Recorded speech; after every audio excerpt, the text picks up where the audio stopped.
Welcome to the FPL USA Press Play podcast. We're also a YouTube channel now, and you're not seeing things. There are not split screens for a reason. It's Bucks. I'm joined by Brian. We are both in New York City. That's right. We're recording this Thursday AM in real life for our Game Week 11 preview. Brian, nice to see you in the flesh, baby. How the hell are you? Good to see you, buddy.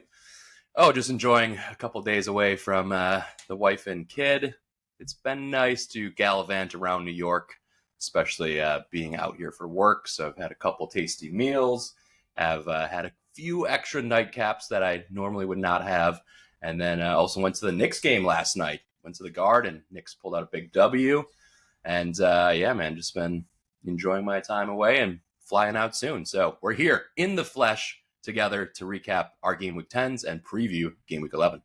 Yeah, ain't that the truth? And fortunately for our listeners, they don't have to smell how much Brian smells like the inside of a tequila bottle. But we will push through and power through. I'll go first. Game Week 10 was fine. I went a little Bucks wild, went back to basics, taking my first hit of the season. It went okay. It didn't go too great, didn't go too poorly. I end up on 74 points all out. Holland captain success. And, you know, the moral of the story is probably keep it simple, stupid. If I would have just gone Mateta in with Gahey, would have skipped moving off Foden, would have skipped taking the hit, I would have more points in Game Week 10, and I would be better set up for Game Week 11. But you live and you learn, and you know, I like to play the game my own way and have the players I want to have in for fun. So I'm glad I made the move. No regrets, and we move. So, Brian, tell me about your hit. Who did you specifically bring in? Yeah, so I really wanted Munoz. I think he was the player that I really wanted to have the jigsaw puzzle fit in. So I moved João Pedro to Mateta. That ends up being a wash. They both score 9 points. I moved Romero to Munoz, Foden to Mbomo, and then to fund that whole move, I moved DCL down to Marshall, the young lad at West Ham. Lots of moves. Yeah, so, you know, the -4 probably, you know, surplus to requirements. Again, if I would have just gone Mateta and Gahey, I skip the hit and I get 4 extra points. So, you know, that's 8 points to the good. Not to mention the fact that Foden outscored Mbomo. So, yeah, that's hindsight merchantry. I really wanted to have Munoz for his attacking upside. That's kind of the upside chasing style that I like to play with. Kicked my booty a little bit in Game Week 10. Yeah, I did all right. I scored 83 points. Ooh. All out. So good solid week. You know, I think a green arrow. Fan him off. He's too hot. So the triple up on the Arsenal defense comes in once again. So that was impressive. We've seen them barely let any shots on target for like 4 matches. They're cleaning in Champions League. And it just seems like a very prudent way to go all in on the best defense in Europe. I don't think you can argue with that, right? They're the best defense in the sport. And, you know, Arteta's not really attacking that much. And I think I called a 2-0 victory last week on the pod. So that's exactly what happened. They killed the game. And I think I was a little bit fortunate to dodge the Gyökeres points because he comes off with an injury after halftime where he scores a goal, has a beautiful couple of passes. Could have had more. He really should have had 3 returns in just those 45 Yeah, minutes. so I got a little bit lucky there since I don't own Saka or him. And then Saka, wow, how many big chances? 2 one-on-ones I think he missed. So don't stick in the knife. Yeah, that's rough. But yeah, my triple up in Arsenal defense, and then Mo Salah coming through with a double-digit haul of rarity. But Liverpool could be rounding into a little bit of form. We're seeing them keep a couple clean sheets in a row. They, kind of crushed Villa, but I don't know. Sometimes Emery doesn't play football. He's just like, I don't need this W. I thought, you know, it's interesting because Mo Salah is now a mega differential for you. And if you look at a lot of the content creator guidelines and a lot of the kind of FDR, the fixture difficulty ratings, Liverpool are clear away at the top right now for the next 5 or 6 game weeks when it comes to who has the best expected goals and, you know, who's the kind of attack to invest in. So kudos to you, Brian, your patience on Mo Salah. I was never going to be patient enough to keep the king in place. But, you know, now you have him set in your lineup as many managers are scrambling to find a way back into the Liverpool attack. So I like that for you. Let's talk about the average this game week. I think that was a whopping 60 point or something like 65. 65. So overall, the community had a pretty good game week. And I think the template specifically really shined in game week 10. It has been kind of on the rocks for the last couple, definitely since the last international break. And, it came back really strong into form. And speaking of good form, let's give some flowers to the manager of the game week. Again, we have a free to enter mini league. We've closed it for the season, the FPL Press Play Palooza. We are going to give a shout out to the top manager each and every game week, and there are going to be cash and gift prizes of a free Premier League kit of your choosing to the top managers this week. Who won it, Brian? The Spurlock homies, your boy Bob Engel, coming through with a 97 pointer. Very impressive. He's a Spurs fan, so he needs to get some joy after game week 10. But kudos to Bob. 97 points is huge. He had Holland Cap, Mateta, Gyökeres. He had points from almost everywhere. It looks like, looking at his team, 2 blanks. I think he had 2 blanks in his starting 11. No chips, 97 points. That's the way you do it. Congrats to you, Bob. Good to get you shouted out here on the podcast. And I think what's most impressive, he started Shaka for his 10-pointer. That's pretty impressive because he had Senesi and Reinders both on the bench as well. So a good gut call.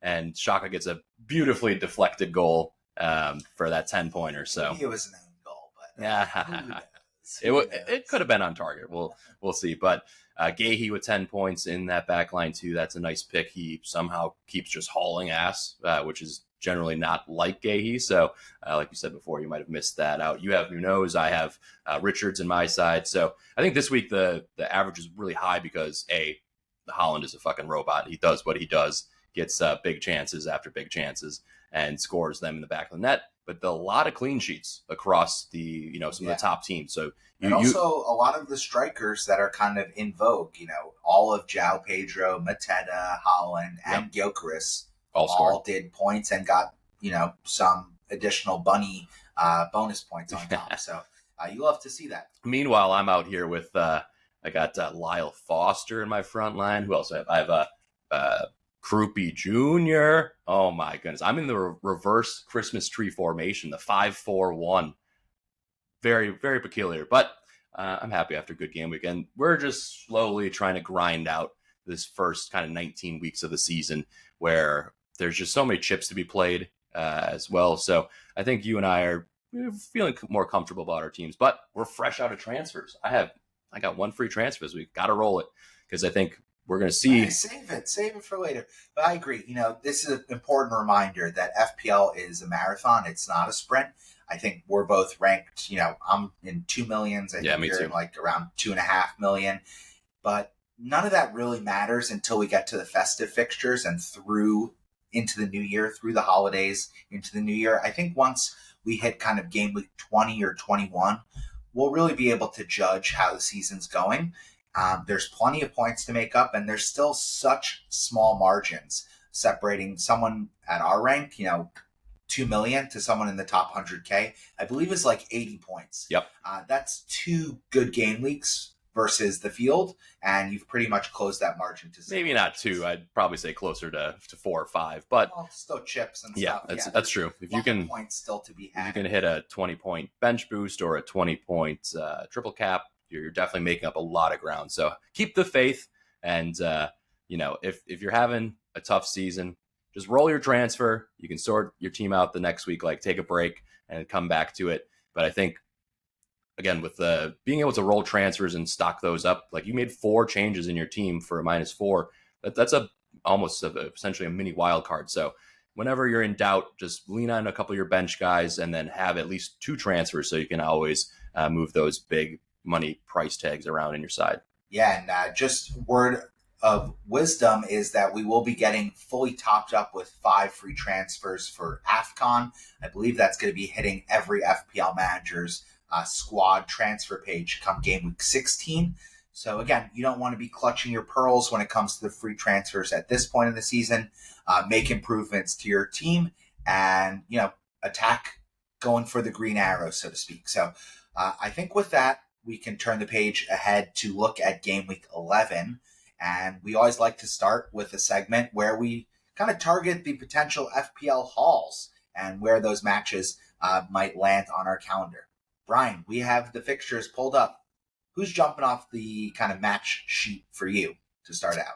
It's got to be Chelsea versus Wolverhampton. Ooh. Chelsea are coming off of a very awkward 2-2 draw in Champions League versus Karabag? Karabag, yeah, the furthest what the east flying team ever. What the flying fuck is a Karabag? No I don't know. But we don't have Black Wolf here to defend the pups of Wolverhampton, so I think pod derby. Oh man, right. Yeah, we will have to have some friendly wagers on the line between the three co-hosts. I will say, without any couching, it will be a 3-0 victory to the home team. Chelsea will absolutely wipe the floor with Wolverhampton. Sorry, Black Wolf. Love you. Yeah, I think this is a opportunity where if you held João Pedro, you just keep holding because Chelsea have a few nice fixtures in a row here. After Wolves is yum. Yeah, so anybody who just moved off of him, I mean, I get it. If you went to Mateta, you're definitely in a better position. But if you own him, you're happy to start him the next couple of matches, and you expect hopefully Enzo to get back in the points. He hasn't done much recently, but these are two get-right types of FPL games. But I don't know if there's any other real attacking player on this team that I would feel confident owning for, a large stretch of time. I think it's a play on the fixtures for, next couple, maybe a couple more after that. And then you're definitely looking at that slot to move him on. So you know anything about Cole Palmer? What's his return status looking like? It's not looking like okay. So Enzo on pens for the foreseeable future. So he does have that quiver in that arrow in his quiver. Yes, as they quiver. Say. He's quivering. He's quivering with the ball in his hand at the spot. Yeah. Let's go to the next match. I think Arsenal are traveling to play kind of the story team of the early season in Sunderland. Right. Two big teams. Some of them have European trophies. Some of them don't. We won't kind of flash a spotlight on which 18 points in the table. They're in fourth right now. Fourth place. They are probably the strongest newly promoted side we've seen since Brentford, maybe even since Wolves. One of those two who really have made it and then stuck in the top flight. And Sunderland, we're giving them flowers for their offseason. But I just think they're being really practical in the way that they approach these matches. They're playing really defensively sound and then capitalizing on a couple mistakes here and there. And so, they're grinding out some good wins. But I think, this will be a swan song for Sunderland fans. This is probably the toughest fixture other than Arsenal when you're away. They're even better than they are away than they are at the Emirates. So I think Arsenal win, but I actually think that the Arsenal clean sheet streak might come. Say it ain't so. I think it's going to be 2-1 to the visitors. Say it ain't so. Isidore converts a Lafitte cross somewhere in the second half. Okay. I mean, it's just the fact that Arsenal, they just don't give up any shots. It's crazy. They have the block.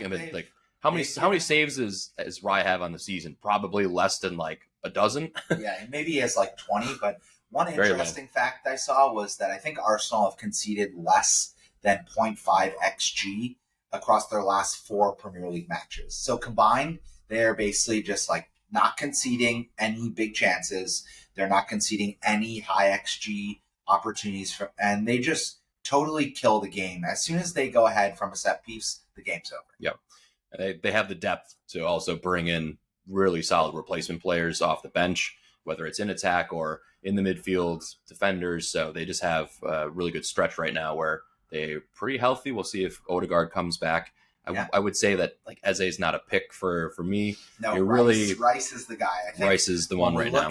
When we look at the Arsenal squad, if you're not like Brian, already tripled up on Arsenal's defense, and I'm a Saka owner, so I'm speaking out of personal pain and trauma.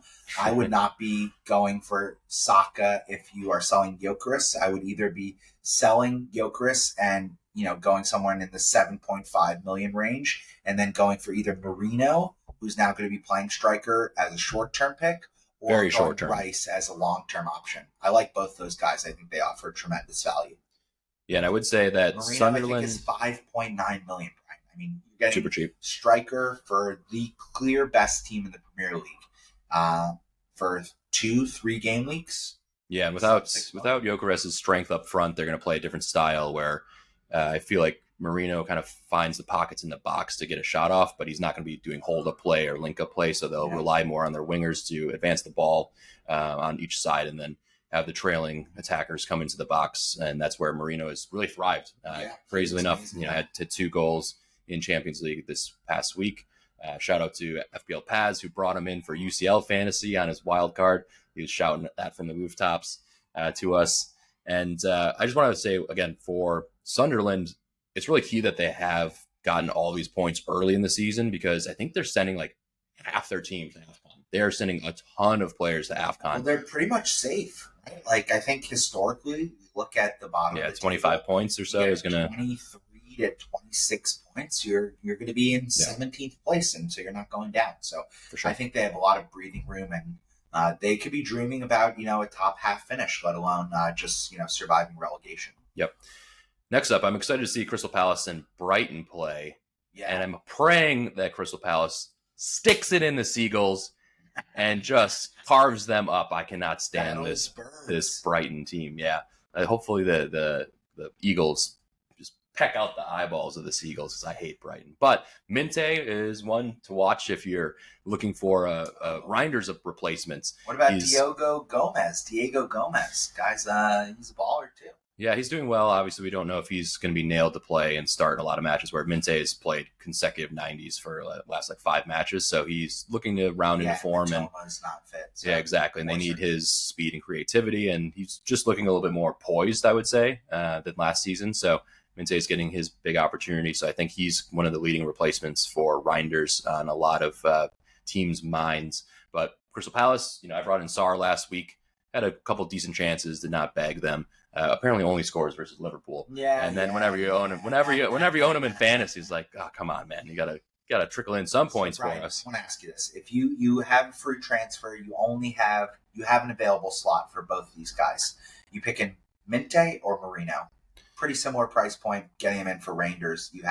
You can make one free move for one or the other. Who are you picking?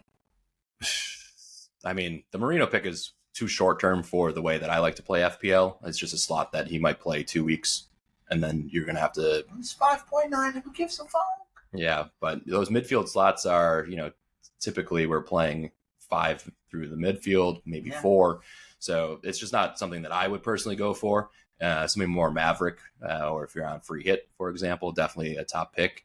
I think you're also looking at the likes of Szoboszlai at 6.5. Like you said before, Liverpool's run is coming up in a field of green soon. So he's one that he's looked a lot better in the recent matches, get some DEFCON opportunities. You hope that he's not shoehorned into right back role duty, but he's got a great ball on him. And I think for those who are not sold on going with Mo and you want a piece of this Liverpool attack, I think he's one of the first people on the team sheet. And he's just so much more fit. Like McAllister, to me, has not been running that well this season. I think he's feeling a bit of the grind. And so I just think that Szoboszlai is essential kind of in that midfield for them. So we'll see. But I think these are not picks that I thought we'd be talking about at the start of the season in the midfield. Yeah, we're on the grind all the time trying to find you the gems for FPL. Let's go to the matches to target just for kind of the best pure watches. I think we can just go fast forward all the way to the heavyweight battle. I think, preseason, we were expecting this was going to be kind of 1 versus 3. It hasn't quite materialized this way, but Liverpool will travel to the Etihad to face Manchester City. Again, this will be on Sunday, kind of the hallmark standalone match. I just think City are an absolute wagon right now, and Liverpool's defense, albeit they looked really good against Madrid in Champions League. At home, of course, but let in less than half a goal expected in that match. And they put up Bradley was amazing. He was everywhere. So I think the rubber meets the road here for Liverpool. They showed it for one game. I don't think they can do it twice in 1 week. So I think Man City hang 3 goals on them. I think this is 3-1 to the hosts. Wow. I think it's going to be much closer. I think this is going to be a 1-1 match for most of it, and then Manchester City are going to pull out a winner towards the end. I think we've seen some impressive play from Cherki. Cherki's coming in with some creativity. I think he just scored a goal in UCL yesterday as well. So a player to watch. I don't know if Reinders is going to start this match. It's the problem that many managers have. I'm probably going to bench him. But he did trickle in some points yesterday for Champions League. So what do you do if you have Reinders? Are you holding, you selling? I mean, the fixtures coming up for City are a little bit rough. You got Liverpool at home, Newcastle away. But then after that, you have Leeds at home, Fulham, Sunderland. So a nice one. I sell just because he's not shooting as much as he was in. It's the early substitutions. It's a pain in the ass. These 1-pointers. If he plays in kind of that Rodri role, right? He's not really getting DEFCON. He's not really getting. Yeah, he does not want to do DEFCON actions. I feel like if he's playing in the central kind of dual attacking midfield alongside Foden, then he has great upside. But I think we've kind of figured out who he is as an FPL pick. So there's better value and options elsewhere. So I think probably time to cut bait with Reinder if you have a free transfer. Right on. All right. I think, are there any other picks right now at Liverpool? At Liverpool, though? I mean, coming up on this run. Szoboszlai, and I think for good reason if you watch the matches. He's the player who's most jumping off the screen from passing the eye test. He maybe is not scoring goals, but he's everywhere, and he's so key to all the good stuff that Liverpool are doing right now is kind of thanks to the Hungarian sensation. But I think for me, Gakpo seems like the budget pick over Mo Salah. He seems nailed on the left. He seems to have really earned Slot's trust. And yes, he's not necessarily banging in hauls, but he is trickling in with goals and assists. I think he's averaging a goal contribution every 120 minutes or thereabouts. So he's a fine pick, and at 7.5 million, it's getting pretty good value there. I think this might not be the game week to rush to make a Liverpool transfer. I think maybe just give it one more weekend. Definitely. And even if you're bold enough to push it past this game week, then maybe you just wait till after the international break and you consider seeing what their fitness levels are after they come back to London and to the UK. So Gakpo did not start in the Champions League match. So you would assume that he is going to start in this one. Wirtz has been playing pretty well actually off the left, so it will be long-term competition, I think, in that slot. We thought that we're going to see more of Wirtz in the 10, but he's kind of flopped there. Yeah, so maybe we will see Gakpo have some competition. So it's really a bit tricky. Whereas somebody like Szoboszlai, he's not going to bang double digits a lot of times, but he'll trickle and be nailed, I think, for more minutes. So it's a tough one. What about their defense, VVD? Nah, you don't trust it. A couple good performances are not solving everything. Nope. I would steer clear. I think there's just obscenely better picks for better value. I think if you look, any Arsenal pick is better than Crystal Palace. I would prefer to have Gvardiol. I think Man City defense with him at center back. They're the third best for XG in the league right now, and they, especially with Gvardiol center back and Donnarumma in goal, they look like they're really locking teams down. And then I look at Crystal Palace. Soon we're going to have Bournemouth on the menu. There's just picks that are kind of offering similar upside with a higher floor right now than Verge is offering. Yeah, that's fair. Obviously, I had him for too long. 5 weeks, and then of course, as soon as I transfer him out, he gets his fucking clean sheet. Oh my goodness, brutal stuff there. Let's pivot over to Tottenham hosting Manchester United. Yes, in the opening kickoff of the weekend. Spurs are like one of the more confounding teams this Premier League season because they're actually one of those rare unicorns which are way better on the road than they are at home. So I actually think that Manchester United are going to find some joy in this game. Of course, they also have the benefit of fresher legs as they do not have any midweek competitions. And Spurs just had to play in Champions League. So I think United get the result here 2-1. And No is cleats. Mbomo going to come through, or is this a Bruno game? I would like to be optimistic that he comes through. Also being cautiously optimistic with Bukayo Saka, but I've been spurned and hurt by both these guys already, so I'll keep my expectations low. I'll say one of them gets an attacking return, not both. Okay. All right. I have to eat my words, Bucks, now that we're in person, because Bro, you our are last so wrong. our You are last just time wrong. we were in person, on the preview pod for the start of the season, I was slagging off Mickey Van de Ven. This man has six goals in all competitions this season. Where the hell did this attacking impetus come from? He had a wonder solo goal. It's going to be up for the Pushkas in the Champions League. I mean, honestly, almost a carbon copy of Sun's winner a few years ago. He went through the whole team. It was like a training ground session where, you're playing against the dev squad. So, you're playing against like the practice guys. And so they're not as good or as physical or as fast. And he was just like, oh, I'm going this way. Oh, I'm going to keep going here. I'm banging into the back of the net. It was an incredible solo effort. And Brian's just getting to eat some humble pie here because he used all of his good advice and good takes last season on his way to a triple digit. I just can't believe he's stayed healthy. The man usually has terrible hammies. And as Bob knows, our manager of the game week, I was joking with him and any other Spurs fan that I have direct access to their message or WhatsApp inbox, telling them that right now VDV is by far and away Spurs' best striker. And the beauty is that he plays center back. So he's just, imagine if he could just get a run out. Frank, trust your boy. Put him in the number 9 role.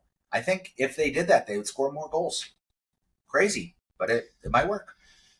Yeah, I'm a little bit nervous for Frank. Like, some people are saying he's playing too defensively and in the league specifically, and not kind of letting some of his horses get out there and run. I think that the Chelsea match specifically was Tottenham's worst ever XG in a Premier League match.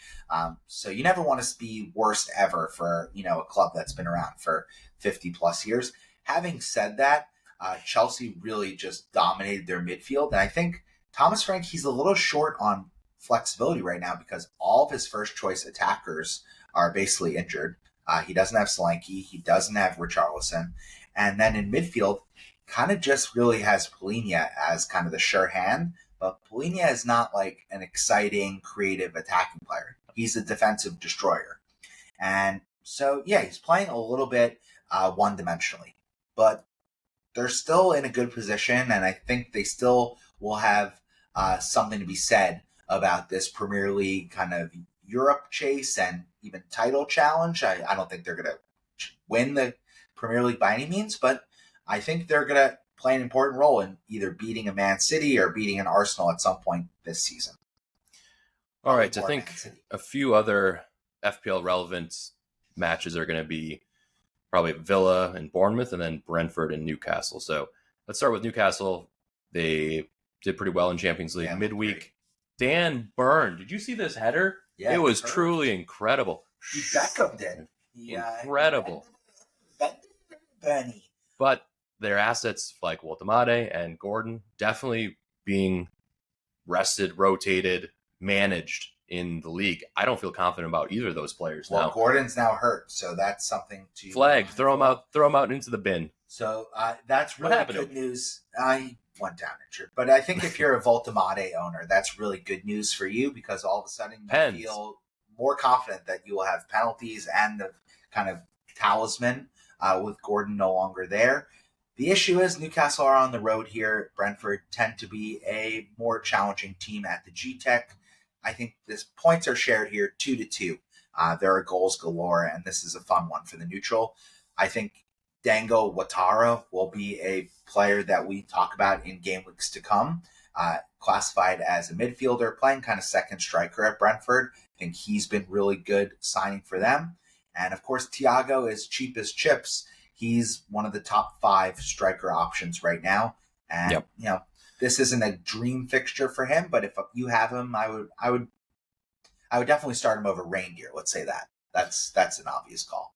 Yeah, he's on Penn, so he's a nailed starter in almost every match. I think Brentford, Thiago is actually somebody that I'm definitely eyeing up for future transfer.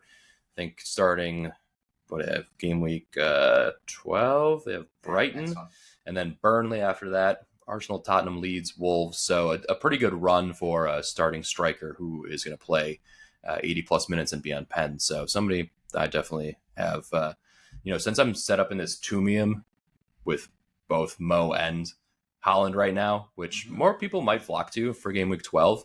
But right now it's like, I got to find the cheapest picks that are doing well. And so it really, the whole house crumbles when Reinders isn't playing. And then all of a sudden I'm playing Rodon every game. So it's not quite ideal, but I think the big fixture swing coming up here is game week 12. It will be on the other side of the international break, and sometimes that shit gets wacky. We see some weird results, but a lot of people are going to be wild carding game week 12, 13. I think that's, if you still have it, that's definitely you want to make sure to use that before we get topped up with our 5 free transfers. So the fixtures turn, I believe, for kind of Liverpool and Manchester United.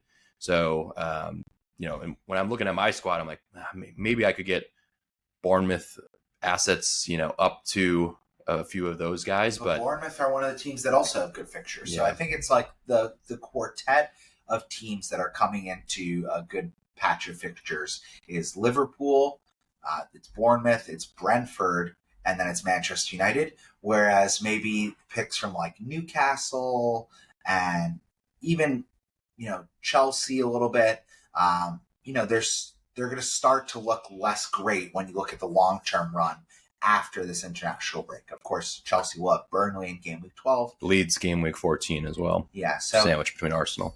But they have Arsenal, and I believe, who is it? They also have City. No, Newcastle. Something like that. Anywho, we'll keep this in. I'm an idiot. It's early in the morning. And you brought me a beautiful Brooklyn bagel, but you didn't bring me any coffee. Unbelievable. That was a big miss. The hotel was supposed to provide coffee. Dude, I was so hungover this morning, I couldn't even get down the elevator. Couldn't even push the buttons. Oh, too many tequila sodas. Take you home. I think with that, we are going to just transition to our final segment of the evening. We got questions, Bucks. Oh, we do. Mailbag time. In real life mailbag. All right, you guys are guests. Knock. All right. Who's asking them? We got a lifestyle question from my Cayman fan, aka Matt, who wants to know, are there any plans to watch games IRL for other sports while I'm here? So, like I said, I went to the Garden, saw the Knicks pull out a big W, was able to Kith Night, got you a couple of souvenirs. Love that. You're welcome, sir. Kith, if you're looking for a humble podcast to sponsor, maybe even just a Brooklyn dad that you want as your future. All right, enough of this pining. This is not relevant. But yeah, I'm out here for work, so was not able to watch any Champions League matches with Bucks. Plus, he's got the 3 kids during the day, so we're more of a nighttime meetup generally. This is very unique. I dropped my youngest daughter off, and I just hopped the subway. Yeah. So we happen to fit it in right before Brian has to race out to catch his flight. Yep. Hopefully the FAA and TSA will comply with his needs and won't steal his delicious bagel care package. Yeah, that's right. Him home with. Yeah, at least you sent me home with back to California with some legit bagels. The good stuff. Also, I say bagel because I'm from Wisconsin. That's like one of the long A's that you can hear in my accent, but generally more of a neutral accent, other than a few of those things. We won't talk too much about it, and we won't talk about what your dream bagel order was either, because that was definitely telling on yourself that you live in the Midwest, let alone not in a bagel capital of the world. Jalapeno cheddar bagel for the win. Oh yeah. Too much. All right. Next question is from Jeremy, aka Barrister FPL. Wants to know, if Gyökeres is not fit, is Zhao back on the table? Yes. He's planning on wildcard 13, which is something we just noted. Otherwise, you would need to play Reinders, King, or Steve. Okay, so I actually think Barrister is a perfect example of a double move that I would make without hesitation. So I would go Gyökeres down to João Pedro. I'd go Reindeer up to Marino. I would start those guys, and I would be benching Stevie, even though Stevie is Manchester City's second highest goal scorer behind Holland. Jeremy's a dedicated Arsenal fan, so I'm almost guaranteed that he has a triple up, so that's not going to be an option for him. But you could, move Reinders up to Soboslai, or also somebody like Sarr if you don't have them. So there's a few picks there. We saw Ndai come off with an injury last week after his cramp. All right, so he's yellow flag, but he's going to play. But he had a beautiful solo goal to open up the account versus Sunderland. So he's somebody that you could also look at. So there's a few picks in that tier where you could really, hopefully don't take a hit, but I would be planning those possible moves in succession, just assuming that he's got triple up on Arsenal already. And also, I just feel like, maybe it goes without saying, but Gyökeres at $9 million is not delivering outsized value beyond someone like Mateta or João Pedro or even Thiago. So I just think redistributing those funds to elsewhere in your team is a pragmatic move. This game week and overall, it's just a good time to do it. Yeah, I've obviously swerved Mateta, João Pedro, Gyökeres the whole season. The Mateta goal was a little bit surprising. It was a pretty far away header. He didn't really do much else the rest of that match, but did not matter. Still got his 9 pointers. Yeah, still got and so, so that's definitely on the menu. Other questions we have here, Bucks. Tell us. Let's see. We got a question from at FPL Hunt. He wants to know, if he doesn't have Holland, would you go with a Gabriel or Timber cap this week? He also owns Salah. So any thoughts there, Bucks, on what the best opportunity is for captaincy outside of those players? Yeah, I wish Chelsea were a little more convincing in Champions League, because I really feel like Enzo could have been a great differential captain shout against Wolves at home. But based on their form and just kind of the way that he's moving on the pitch, I feel like that's off the table. I guess if you held me to the fire, I would say Gabriel is probably the second best option. Dude, he is on a generational run right now. He's the most essential pick outside of Holland in the game right now. He's getting DEFCON, he's getting attacking returns, and Arsenal's attack is so reliant on set-piece contributions. So Gabriel is one of the most elite ball winners in the air in all of world football. So I just think that he has that explosive potential. He can get DEFCON, the goal, and assists. He's getting a lot of assists off of the. All of a sudden, it's like that's a 17-pointer. We're seeing so many set pieces from Rice targeting Gabriel, and then Gabriel heading it back from far back post into the middle of net, where we're seeing the rest of the guys on Arsenal tap it in. So, I mean, this guy's on a fucking legendary run. You pull up his game log. 12, 9, 12, 9, 13. That might be the most points ever scored in a 5-game week stretch in FPL history. I would really like to check that out in terms of no, for defender. For defender. I don't think we've ever seen anybody come up with 4 clean sheets in 5 and then be getting all these bonus, the goals, assists. It's truly crazy. VDV, baby. VDVs. He's making you eat these words. 24 points one match and then 0 the next. Zero the next. Going to be hard to. That's still a 12-point average. I would happily go with Gabriel Cap as a potential differential if you're thinking about swerving. There's other. I think it's just really hard to go for captaincy with a non-pen taking player. So like Bruno Hunt probably has Bruno. I would just think about going Bruno Fernandes. He'll be on penalties. Away. Again, Spurs, tired legs. And Manchester United, from an advanced stats perspective, are kind of the team that is underperforming a lot in real life. Rising a little bit. Yeah, they look like they could be scoring 2 or 3 goals every game. Mm-hmm. And, sometimes they do, sometimes they don't. So I think it's interesting to think about the tired legs that Spurs might have versus, Manchester United do not have any other competitions right now. Like, they don't have Europa League, they don't have UECL, they don't have UCL, First match. I mean, it's just like they don't even get to stay in bed a little longer. So. Yep. Hate to see that for Spurs. All right, Bucks. What else? I got a question for you. What is your favorite slice of pizza in New York? Oh, this is a loaded question. I'll have to narrow it down to a top 3. So, okay. List it. Brooklyn, we have some amazing pizza out there. I used to live by Lucali. Lucali is a little bit of a homer pick. It's like Taylor Swift. Leonardo DiCaprio, Jay-Z, and Beyonce. They all go there and shut it down. But during COVID, they did takeout.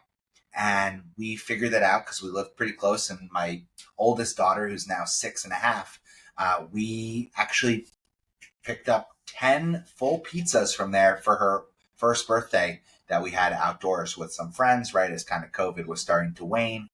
And yeah, that pizza is amazing. Sometimes it's in my dreams. It's so spectacular. It's like, very thin, but it has good crunch, and it's just very light. You almost could eat a full pizza by yourself if you haven't eaten much that day. And word to the wise, if you happen to be in Miami, they have a second location and there's never a line there. So my family is actually just down there. We went there 3 times because we like their pizza so much, and the kids eat the pasta as well. So that's first with a bullet. Second is Luigi's. Brian, you actually went with me there. Luigi's. We did an FPL meetup. That's right. I brought a couple of FPL managers and content creators there for some slices. This is like an old school New York institution. It's been run by the same family for 65 years. This guy Gino runs it. Pizza's amazing, slow service, but you get one of the best, most elite slices of pizza you're ever going to have from Luigi's in Park Slope. So that's pretty close to me. We go there once a month. I mean, right now I'm hearing some Brooklyn bias. Anything in Manhattan? Yeah, and then I also took you here to Scars.